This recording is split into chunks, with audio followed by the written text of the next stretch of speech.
Good morning. I'm Claire Schleicher.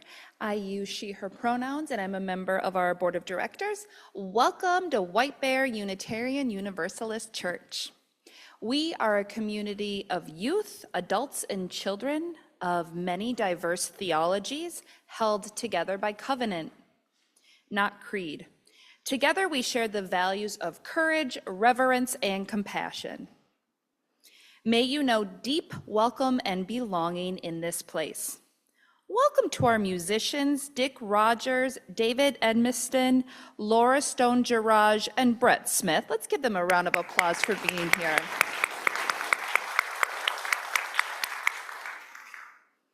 To share a request for today's meditation, please place it in the chat box if you're watching online, or place it in the bowl in the Soul Work Center over here, before the first hymn.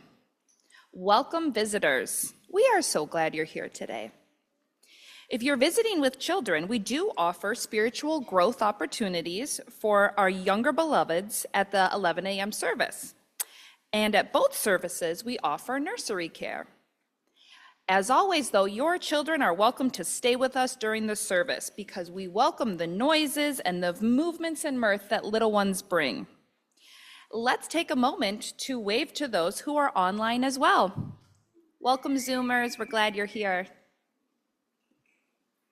Welcome to our church. Together, we grow our souls and serve the world in love.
I'm Reverend Jessica, and I am the lead minister of this congregation. My pronouns are she, her.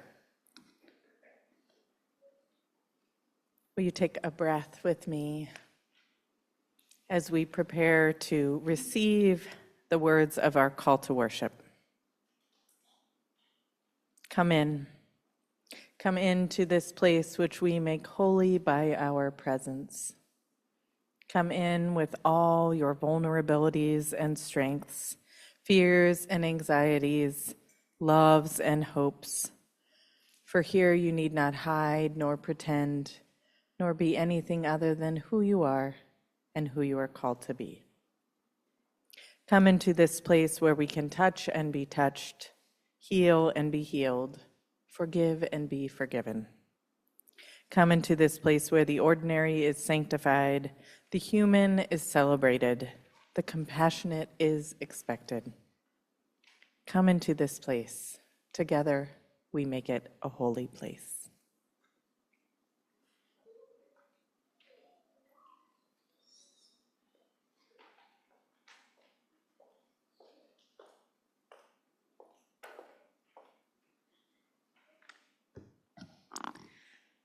My name is Amy, and I'm the Director of Religious Education. My pronouns are she, her. I have fond memories of my childhood Unitarian Universalist churches, and many of those memories are of just being a kid wandering around after the service in the social hall of my churches in Illinois and then in Michigan, waiting patiently for my parents to be ready to go home. In my imagination now, I was like a little squirrel in a forest then, darting around, weaving between clusters of towering tree-like adults, all holding coffee cups. Some looked serious, nodding attentively to their conversation partners as they solved the problems of the world. Some looked serious, some were laughing, some were sad, some were just catching up on life. Some were welcoming newcomers, and some were just gulping down donuts and coffee as fast as they could so they could rush out the door to the next thing. Sometimes I would find my parents and stand next to them impatiently listening to the conversations they were having. They would share with one another about how their kids or a partner or aging parents were doing, or share updates about their jobs or what retired life was like. Sometimes they would comment on the news of the week or talk about the meaningful sermon or music that had been in the service that morning. The conversations, I think, were probably very thoughtful, but most were kind of mundane and boring for a kid who was ready to be outside playing. But I remember that as the older I got, folks would start to include me in the small talk of the day. How was school going? Had I been enjoying the warm/snowy weather? What did I think of the story that morning? Or just, how is life? They might ask. I learned that some of these conversations that were happening over coffee were actually pretty interesting, deep, and even sometimes provocative. That unstructured time after the service was how I got to know my church as my church home. It's how I learned to safely navigate a room full of hot coffee cups and small talk and deep talk. It's where I observed people making connections beyond their families and their neighbors. It's how I learned to weave a story, and it's where I found interesting artifacts and cozy corners to explore while the long-winded adults finished their conversations. It felt to me similar to family gatherings where we would pack ourselves around a table and share a meal and stories and opinions and recipes for meals and for life. And my siblings and cousins and I would sometimes listen attentively, but often we would not listen at all. But we knew that there was always a spot at the table when we wanted it. When I got my first job as a religious educator in the congregation I served at the time, it surprised me when there was an effort to make social hour an adult-only affair. The argument was that kids didn't want to be part of those boring conversations anyway, and they could be doing something more age-appropriate instead. But social hour can tell you so much about a congregation. Who is present? Who is missing? Who feels included? And how do we ensure that people of all ages know that they have a spot at the table or standing in the circle when they want it?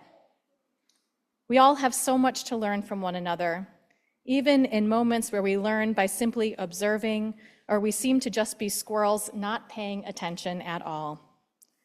I light the chalice this morning for inclusion in all the ways that we practice it.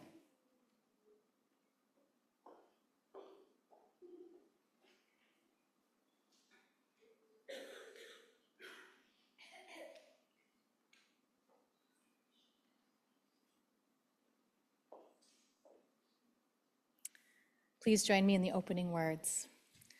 Love is the spirit of this church, and service is its law. This is our great covenant, to dwell together in peace, to seek the truth in love, and to help one another. Please rise in body or spirit for hymn number 134, Our World is One World.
I'd like to invite those young and young at heart forward for our story this morning. You can come right up front and join me up here.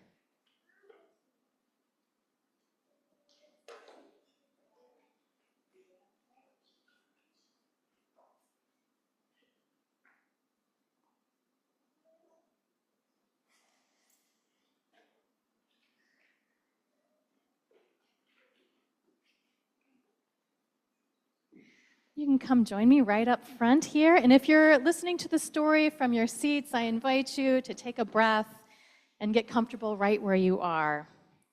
So today I'm going to share a story with you all, and it's one I've shared dozens of times here, and I hope it's one that's beginning to feel familiar to you all, because this is a story of our chalice symbol. Not this particular chalice symbol, though this is a beautiful one. It was made by Kate Christopher with help of folks who shaped their hands and molded their hands on there. Those are members of our congregation there that molded that chalice, which is beautiful. But our chalice symbol, and it's the reason why we light our chalice at the beginning of worship services and at the beginning of our classes together, why some of us wear chalice necklaces maybe, or you see chalices on our signs for Unitarian Universalist churches. So the story goes, once upon a time, not all that long ago really, there was a great land over a great big sea, and it was not a time of peace in this land. It was a really scary time because there was a great big world war. And it became known even to those across the sea that there were people in this war-torn land who were in great danger, and they needed help escaping to safety. But many people believed that it was too dangerous to help or that it just wasn't our job. But some people disagreed, including a Unitarian minister named Reverend Charles Joy. Now, Reverend Joy believed that we should not wait when we hear that there are people in danger, and we should help them get to safety, even if it means taking some risks ourselves. And so he and a group of Unitarians traveled across this great ocean to this great land, and they got to work. Reverend Joy and his team reached out to anyone who would listen and anyone who could help provide safe passage or money or transportation, anyone who believed as strongly as they did in the possibility of safety for those who were in danger. But they ran into a problem. No one knew who they were, so how did they know to trust them to get to safety? Not only that, but a lot of the people they were trying to help didn't speak the same language. So the minister needed help. What do you think he did? Who do you think he reached out to for help? God, okay. He reached out to an artist. Yeah, an artist named Hans Deutsch, who himself had escaped danger and was far away from his home country. But he was inspired by the work of the minister and his team. And so Hans got to work. He drew a picture of a cup, a chalice symbolizing healing and safety, and then a flame symbolizing sacrifice and justice. The chalice symbol helped Reverend Joy and the Unitarian Service Committee to lead thousands to sanctuary, to safety, away from harm. So this story reminds us that symbols can be really important, right? They can help us communicate an idea or a value simply or quickly, and they can help us cross barriers to communicate important messages and to help us help people. So our chalice symbol, we hope, continues to be this kind of symbol for safety and action and love, but we also have lots of other symbols that we use in our church to help us communicate our values. And maybe if you look around this room, you might see a few. Do you see a few? Yeah, what do you see? The LGBTQ plus flag, exactly. Yeah, do you see others around this room? Maybe if you look up there, you might not be able to see it from the floor behind the pulpit there. But yeah, we have a pride flag here, and we hope that this helps us communicate that this is a safe and welcoming place to LGBTQ plus folks, where they are celebrated and cherished and loved for who they are. And we hope that people here know that trans and non-binary lives are sacred and beloved. We also have a sign that says back there, says all are welcome, and we hope that this helps us communicate that this space is safe and welcoming to refugee and immigrant families, and that here they are celebrated and loved and cherished. We have a Black Lives Matter sign to help us communicate that we work together to dismantle white supremacy in ourselves and in our congregations, and that Black lives are celebrated, cherished, and loved here. And you can find more symbols all over the place, and they help to remind us to protect our earth and protect one another and to work for a better world. Even our Unitarian Universalist values have been put into a graphic to help us communicate that we keep love at the center of all that we do here. Pictures can help us communicate the promises that we make, and then we work together to keep those promises. And we do that work together here. You think we can do that work together here? Yeah? Yeah. We're going to sing Our Children on Our Way. We're going to go talk about this some more in our circles. The hymn is Go Lift It Up, Rise in Body or Spirit.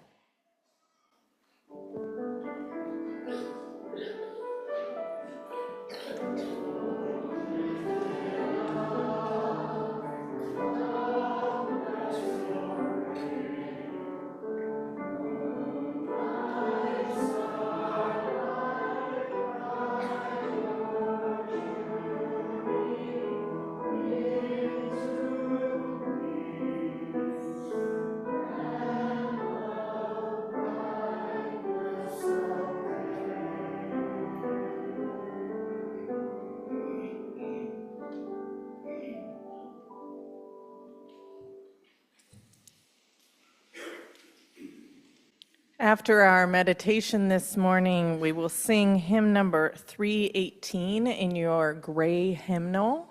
Seated, we will not announce it. So if you want to open your gray hymnals to 318, we can do all the rustling right now so that after the meditation, we can have a couple minutes of silence in this space together. 318 in your gray hymnal.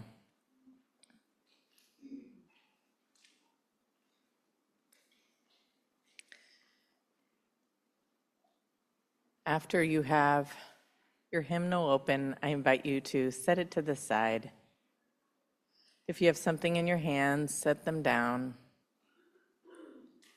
Cast your eyes down or close them or gaze out upon our beautiful winter scene. As we give thanks for the sun, give thanks for the seasons. As we give thanks for this beautiful sanctuary we gather in together. We make space this morning to name the members of our community who could use our support, beginning with John Weiss, as he begins cell transplant treatments for lymphoma, which will last for 5 weeks in Rochester. We hold him and Sue Dahlman in deep care. We pray for healing for a good friend, Vicky. We pray for someone's daughters who have to worry about their health care while experiencing complications during pregnancy. We pray this morning for Carolyn recovering from a broken wrist and hip.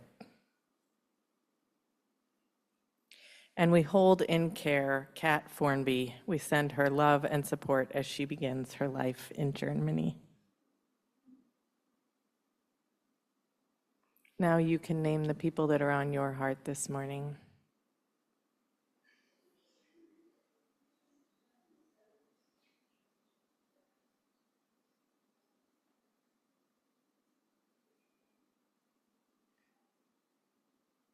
May all of these beloveds be held in deep care and feel connected by the love that is at the center of it all. Our meditation this morning is The Many Ways We Listen by Reverend Michelle LaGrave. And as I said, we'll have a couple minutes of silence afterwards. Breathe in. Slowly now, breathe out. Breathe in gently now. Breathe out. Listen to your breath.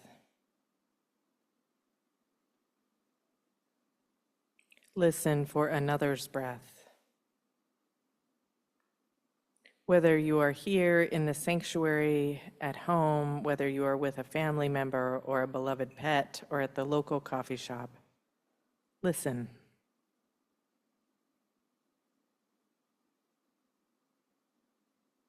Now, place your hand on your chest and breathe in slowly and breathe out.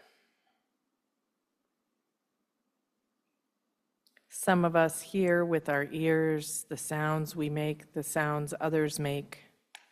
Some of us hear with our eyes, watch lips and hands and arms and body movements. Some of us hear with our bodies, feel vibrations in the air and on our skins. Slowly now, breathe in. Breathe out. Listen in the many ways you know how. As we breathe together, some of us on our own, some of us with help, so too do we live together. Gently now, breathe in, breathe out. Breathe out, breathe in. Together and apart, we are many and we are one. Breathe in, breathe out.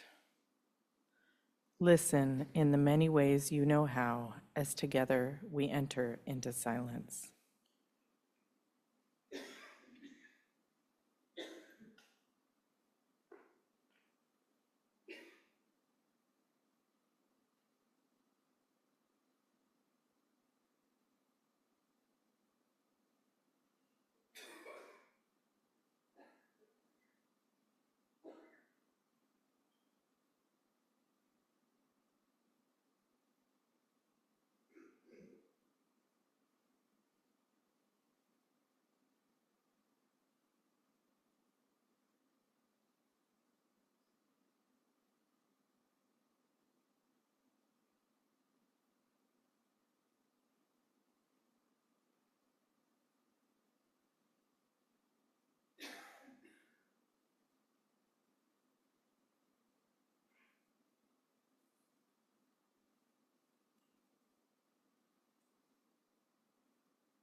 Now is the time where we make space for announcements and for our offertory.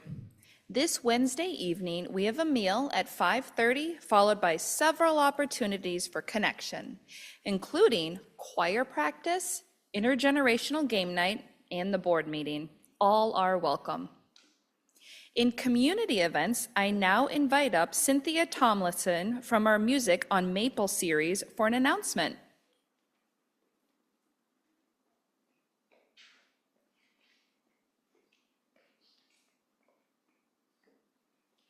Good morning. I'm Cynthia Tomlinson. My pronouns are she, her, and on behalf of the Music on Maple Committee, we welcome you to join us Saturday, the 15th, next Saturday, as we present the Sweetheart Show. Jennifer Grimm and Joe Cruz and 4 other real-life musical couples will present a night that promises to be wonderful of music and comedy. You won't want to miss this one. It's a good one. So bring your Valentine, your Galentine, your Palantine, maybe your mom, or just anyone who appreciates good entertainment. Music, or the link to tickets is right here smack dab on the top of the wrapper at the front of the page, and we look forward to seeing you there. Thank you.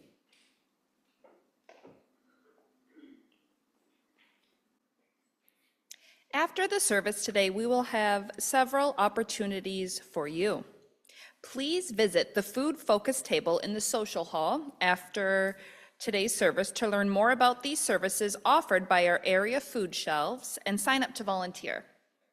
We also have a table for the endowment committee, as well as a table to sign up for our Raising Racial Consciousness workshops. If you're visiting today, please see a member of our Belonging and Community team by the fabric wall for a 12-minute intro and tour after each service. Lastly, after the service today, all are invited to join a conversation circle in the social hall to connect with members of our community. Now is the time when we collect for our offertory plate.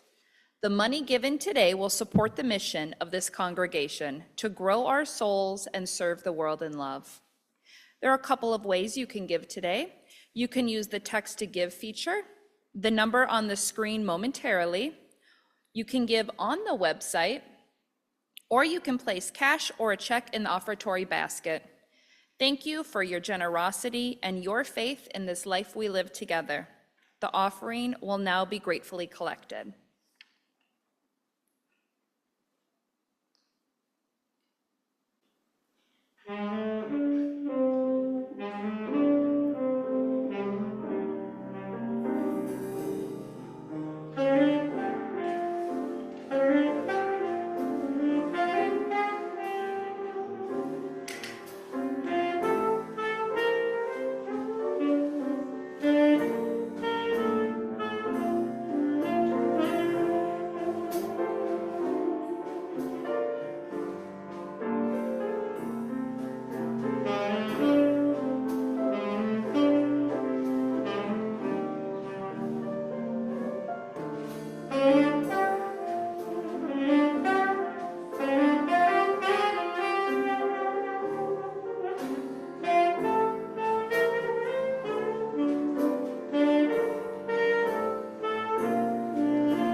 Our first reading this morning is This Is How We Are Called by Kimberly Byer Nelson.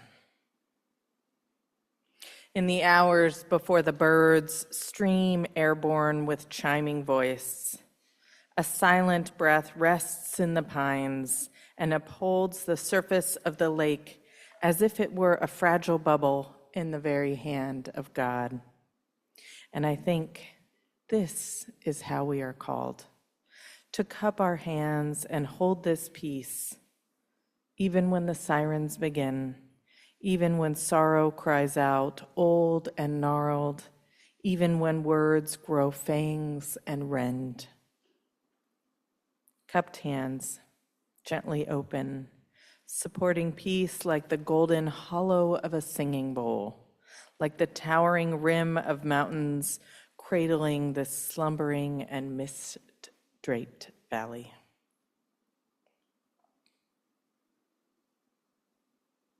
Our second reading this morning is Know You Are Not Alone and Discover the Way Our Voices Rise by Reverend Gretchen Haley. For this one moment, know only that you are loved. Know that you are safe and whole and loved. Know that you belong here, here among us, here upon this earth, in your body, however tired or broken your heart may be. Whatever fear, disappointment, anger you carry for this time together, know you are not alone. Feel the presence of others surrounding you, breathing beside you and with you. Discovering together the way our voices rise and fall in harmony, in hope.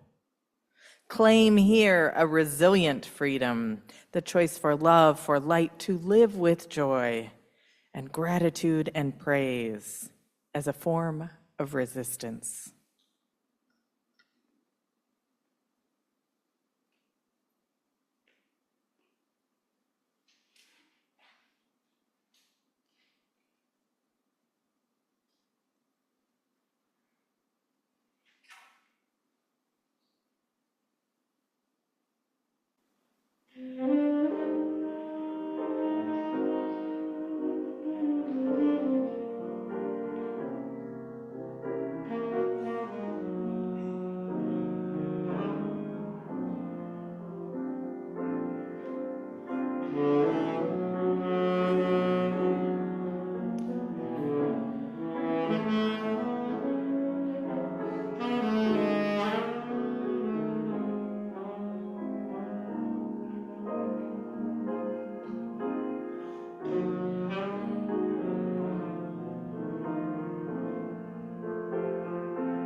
Your music is so beautiful today. I feel like that's the sermon.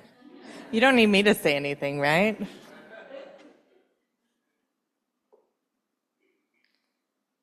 You made it to February. How you feeling? Yeah, cold, I know. It is cold. It is cold. So each month during this church year, we are picking the same song for our middle hymn. Maybe you've picked up on that for the entire month. We're doing this to deepen our relationship with these hymns, to continue the prayer and meditation that we did right before them, to allow each of you to have spaciousness within this time of worship. The hymn this month is "We Would Be One." It was written by Samuel Wright, who was a UU minister who served congregations along the West Coast. He left the parish to lead the Unitarian youth at the American Unitarian Association. He wrote this song commemorating Unitarian and Universalist youth in 1953 at their convocation. This was the first time that the denominations had joined together in a significant way, because in 1953, Unitarians and Universalists were two different denominations, but the youth of each denomination figured out that they were better together, and therefore they joined 8 years before the adults joined their denominations. So basically, the youth were on the forefront of progress then, as they still are now. We would be one, as now we join in singing our hymn of love to pledge ourselves anew to that high cause of greater understanding of who we are and what in us is true. We would be one in living for each other to show to all a new community. Samuel Wright was saying that our theology says that we are better together than apart. We would be one in building for tomorrow a nobler world than we have known today. As the news this week has ricocheted me from anxiety to grief to deep sadness to fear, this hymn grounds and anchors me. We would be one in searching for that meaning which bends our hearts and points us on our way. It's a call to action. It says, do not simply sit and look inward.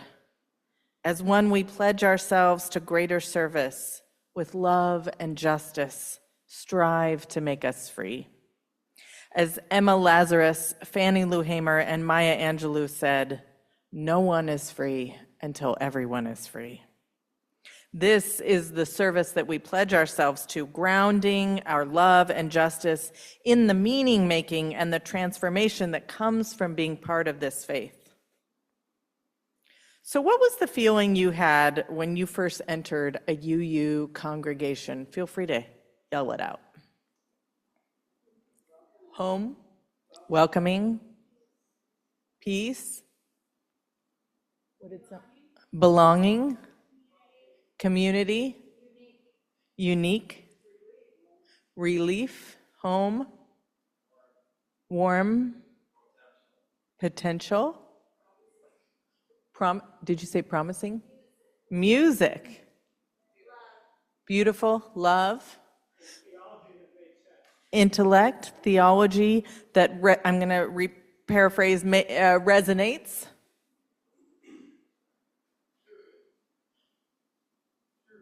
Tearful. Someone in the first service said skepticism, which I really appreciated. We've got a healthy sense of that here, right? Maybe some of you grew up Unitarian Universalist, like Amy was talking about, so there was nothing to compare it to, but I know there are many here who came from other religions as well, myself included, who felt welcoming, who felt that sense of belonging. This is what keeps us coming back, right? When we bump up against each other, though, in that coming back, and we realize, oof, we bring our full selves here. Conflict, complicated selves with our different cultural and socioeconomic backgrounds. It helps to remember those grounding feelings that we felt that hold us here. But part of doing the work that we are called to, the work that says we would be one in searching for that meaning which bends our hearts and points us on our way, is interrogating who the us is. This is that call to greater service that Samuel Wright wrote of. Participating in this community, being part of the covenant of the promises that we make together, is both about sitting and receiving when you are in need of comfort, and digging in together and doing the work, because the community that we dream about, that beloved community, it doesn't just happen without some action, without some discomfort. Now, more than ever, we see the ways that white supremacy, transphobia, the patriarchy, these are taking up so much space in the national narrative. They are becoming normalized in many terrifying ways. And we come to our congregations, we come to this beloved sanctuary because we want comfort and we want opportunities to resist. We come to be comforted if we are afflicted, and to receive that invitation to discomfort if we're a little too comfortable. We come to reset, to ground ourselves for being in the world, for fulfilling all of the roles that each of us carry. We come because our values are represented here. In this community, we say so clearly what we are for. There's no question. We say all are welcome here if you share these values. If you covenant together, if you make promises together to help build the world we dream about. And that work starts right here. That work is dismantling the ways that all of these oppressions are in the air we breathe, the ways they show up in ourselves, in our words, in our actions. It's hard work, it's uncomfortable work, but it's the work that matters.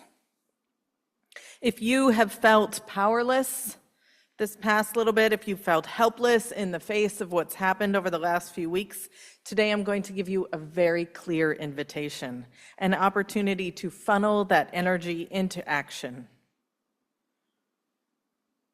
Our theme this month is inclusion, as Amy spoke about. We have an opportunity to be curious about the ways that we welcome and where we fall short, where our welcome could use a little help. And this isn't out to shame or blame anyone. We get to come here and be imperfect. I recently ordered some socks that say imperfectionist. White supremacy culture says we're always striving for perfection, and the flip side of that is shame when we don't get it right. A welcoming and inclusive culture says we commit to growing and changing together, and we're all on the path together. So a story, a friend of mine is white and is married to a person of color, and often when they go to new Unitarian Universalist congregations, they will enter separately to explore the congregation's welcome practices. They go separately to see how they treat the person of color versus the white person. Sometimes in our UU congregations, our welcome includes getting a little too excited for that demographic that we long for. Being someone, be it someone who's younger, be it a family, be it a person of color, our welcome can get overly welcome, as if to say we're desperate for you to be here, which is another form of othering. Here at WBUUC, our welcome in this community begins with being greeted at the door at the 9 and 11 service by longtime member Dick Gottman, who takes his welcome very seriously. By our wonderful greeters that are part of our welcome teams in this, and our welcome continues in this sanctuary space. Our welcome is said in our call to worship. You are welcome here with your vulnerabilities and strengths, with your fears and anxieties, with your loves and hopes. But part of extending that welcome is looking at the ways our welcome can cause harm, looking at the ways that we participate in microaggressions, participate in othering, misgendering, and refusing to change our behaviors, especially if we carry a dominant identity, because that would require giving up something to make someone else feel welcome. The patriarchy and white supremacy culture says that we prize our own individual comfort above all else. And by that comfort, what I'm referring to is white comfort. But our mission as a congregation says, together we grow our souls and serve the world with the shared values of courage, reverence, and compassion. It takes courage to unlearn the things we've done for our whole lives. It takes courage to see the ways that we participate in harm and vow to do better. Remember my friend I mentioned a little bit ago, so my friend is white and their partner is a person of color. So my friend was working at a congregation and their partner came to worship that morning, and the first thing that was said to them as they entered through the doors was, "Oh, you must be looking for the Baptist church next door." And they said, "I'm actually here to attend worship." And then they, came in, and a little bit later, someone came over very excited, introducing themselves, saying, "I'm so glad you're here. Our racial justice team is meeting after the service. We're working on anti-racism work. You could come join us." And the person said, "I haven't even been to a worship service yet." And for those of you that might be getting a little stuck on things that you've done in your head right now, there's a term when we're doing the work of intent versus impact. We come to this faith community because we have the best of intentions, but that doesn't mean we don't have the impact. That doesn't mean we don't cause harm. And part of this work is moving through the shame of causing harm, owning it, and vowing to do better the next time. And part of doing the work is committing to continue to educate oneself on the ways that oppressions show up in our words and in our actions. It's not easy work, practicing inclusion, practicing welcoming, but it's the work our faith is calling us to. It's the work our nation is calling us to right now. This is one of the ways we can resist fascism. Digging into relationship together and committing to continue to dismantle how systems of oppression show up in each of us in order to create the world we dream about starting right here. The ripples of that extend out to our families, they extend out to our communities, but the change starts right here. And our beloved siblings with marginalized identities are begging for us to do the work. In 2017, there were 3 presidents of the Unitarian Universalist Association who gathered Unitarian Universalist leaders of color and asked them to share their insights into how the UUA could move forward after a very racially charged hiring decision that brought to light how little diversity there was in UUA staff. At this gathering of UU leaders of color, they said there was a perennial problem of race in Unitarian Universalism that is not broadly seen as a theological mandate.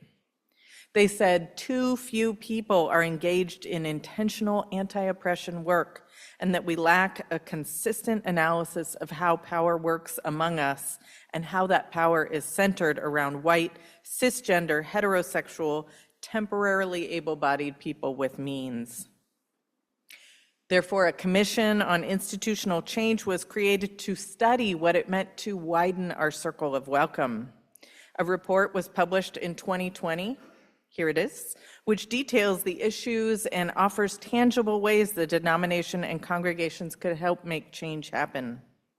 So this report came out in 2020. What else happened in 2020? Yeah, people had some other things on their minds, but it's really helpful. You can also find it online, but it'll be up here after the service if you want to come look at it. In the chapter on hospitality and inclusion, it states that most Unitarian Universalist congregations need ongoing, intentional, educational, and structural change to be hospitable to all. We have to work to make our welcoming. It speaks of how new structures are needed to provide leadership education to UU leaders that should include multicultural hospitality practices as foundational. This means working on intercultural competency on all the levels of congregations, but especially in leadership and our greeters and ushers, making it part of the way we do things. And by leadership too, I mean people on committees, like all of the ways that we do things. This report is powerful and important. Remember how I said I have an invitation for you today? Many of you heard Pastor Anthony Galloway speak last week, And know that we are bringing Raising Racial Consciousness workshops here this year. There's a little blurb on it on your wrap.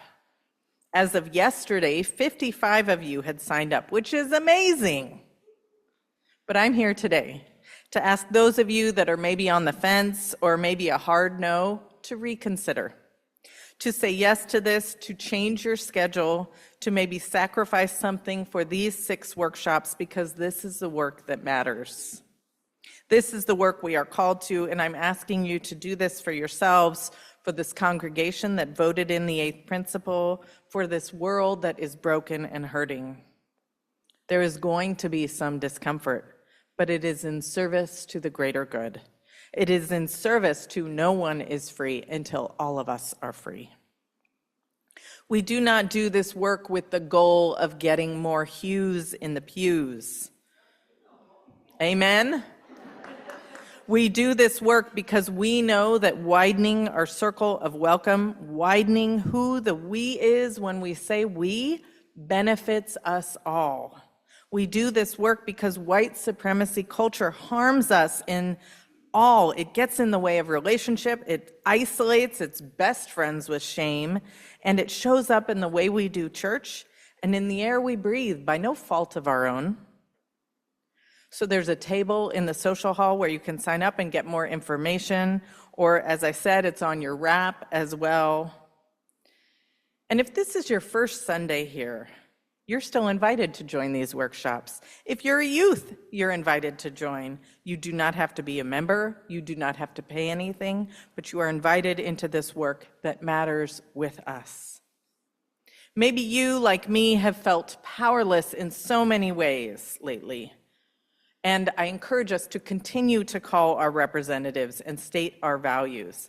But these workshops are a place we can funnel that energy, that powerlessness. This is a place where we can do action together to say this is the work we are called to because it matters. And I know that the more that we do the work, each of us, and I'm speaking to white people in that us, it ripples out into our communities. So real talk for a minute, as opposed to what I've just been saying. That was real talk too, but I'm bringing you back, real talk. I've been with you all as your lead minister for 18 months now. I've asked you to get a little uncomfortable in moments. I may have gently nudged some theological diversity in services. I've brought change, but I haven't done a big ask until today. Today, I'm asking you to do this, to sign up to these workshops, to commit to this, please. Our goal is to have a team of people who help lead an iteration of this workshop year after year. But this year, we have guest speakers and Reverend Anthony Galloway. This is the year to attend if you are able. So I don't believe there are any truly safe spaces because harm happens everywhere. But by doing the work, we can create brave spaces where each person is treated equitably with kindness and compassion, and those that carry the most privilege are doing the work of seeing the ways that that shows up. This is holy, sacred work that we are called to right now. This is the work that energizes and excites me and brings me hope. This is the work of answering the call of love. We need you for this work, all of you. I know it's so hard to leave our houses since the pandemic began, but please say yes to this. Remember all those words we said at the beginning about how we felt when we first went into a UU congregation? Welcome, belonging. This work ensures that we continue to support our welcoming, that we continue to support inclusion, that we know that in this place, diversity, equity, and inclusion are values that we are behind. That when we say and receive our call to worship, we're speaking about all of us, not just those who are present, not just a homogenous version of Unitarian Universalism. We're saying that the wider circle benefits us all. Yes?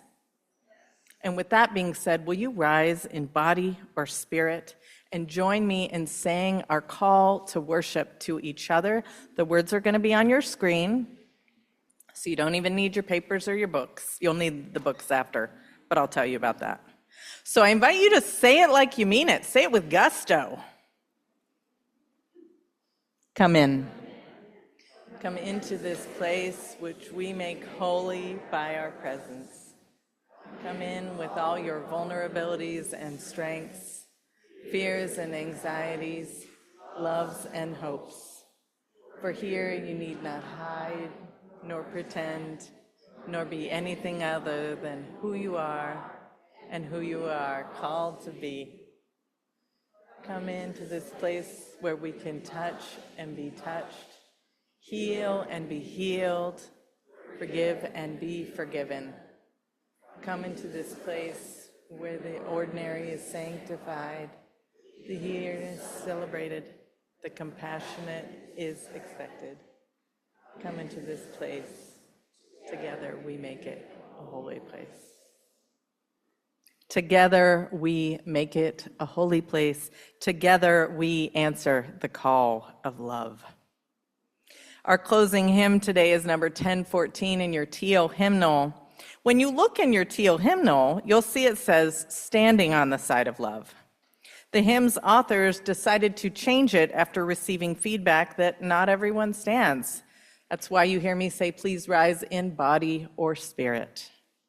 The received feedback and request to make it more welcoming is the work of this is the work that Countering Oppressions does. It has us look at our language, has us look at our actions, and see if there's a different way that widens the circle. Please join us in singing Answering the Call of Love now.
Hymn accompaniment is never going to be the same after this. I mean, that's amazing.